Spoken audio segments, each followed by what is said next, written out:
not for nothing, I wouldn't wish jail on my worst enemy. Like, I want to say I really started coming outside when I was like 11, 12, like really starting to like chill with the bros or run around, breaking curfew. So since I've been outside, like I did a good job with like staying out of juvenile detention and staying out of Rikers Island up until I was 25 years old. When I was younger, don't get me wrong, I got in trouble with the law. You know, having fights after school or like getting into like dumb shit, like stupid dumb shit you do as a kid. But I never went to Rikers Island or was ever convicted of any felony. So I want to get into like that experience for me because I'm not that type of person. So just hearing it from my point of view, because you may hear it from somebody all their life, this all they've been doing. But this wasn't expected from me. Like a lot of people who heard I was locked up, they was like, what?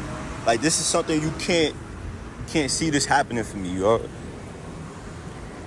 I was on a run for 5 months.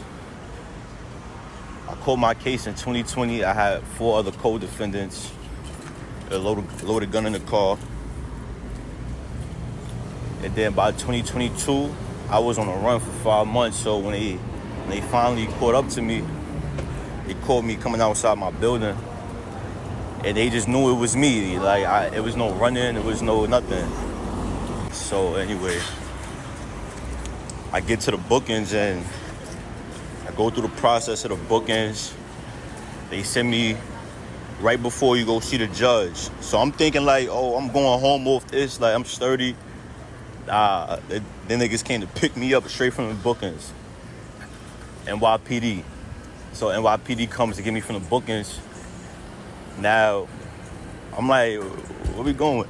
They tell me like, oh, we going to Rikers Island. So I'm like, damn. And I'm gonna be honest, like, I was a little nervous because I'm just somebody who like, I like the thrill of life. Like, I like the thrill. I thrive off that. So my feeling wasn't really like scared. It was more like I'm anxious to see what this shit is like. Cause I knew since I've been on a run, I just been watching a lot of jail videos. Just like seeing how it was like. So I stepped into Rikers. The first thing they did was put me in the intake room to change into the tens in a white thermal. And then they put me in a holding cell. There's 3 holding cells when we first walk into Rikers. They put me in the 6th building. There was 3 holding cells. 2 of them was packed up with niggas. One long ass benches, just like the bookings, but you in Rikers. And you gotta sit there until, they place you in your house. So, I'm in this holding cell with just one other person. Nigga name was Chewy. So Chewy in there, he cursing out the cops, he throwing the Frank. He's wilding out on the COs. Like, he's going crazy, and it's just me and him in there. And that's when I was like, damn, bro. And Chewy was a kid, like, he was young. You could tell he was like 18, 19. And he was just in the cell wilding. So long story short, by the end of that day, because that was in the morning, by the end of that day, they take me back to court.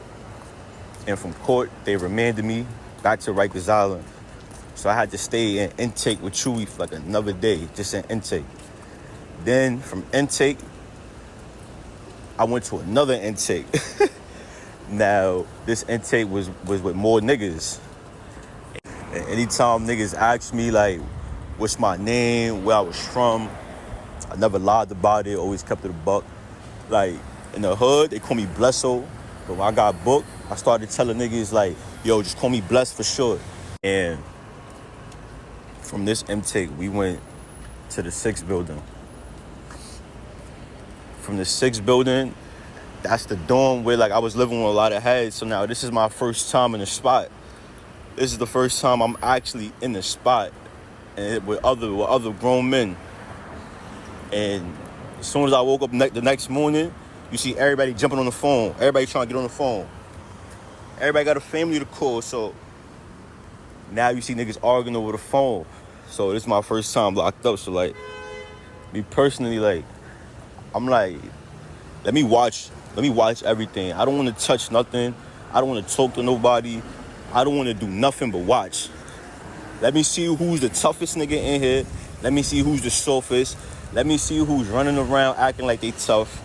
Let me just observe. So it didn't take long, really. It don't take much for somebody to jack you, because 9 times out of 10, the person with the most influence and the person who these men be scared of, he's probably the coolest man ever.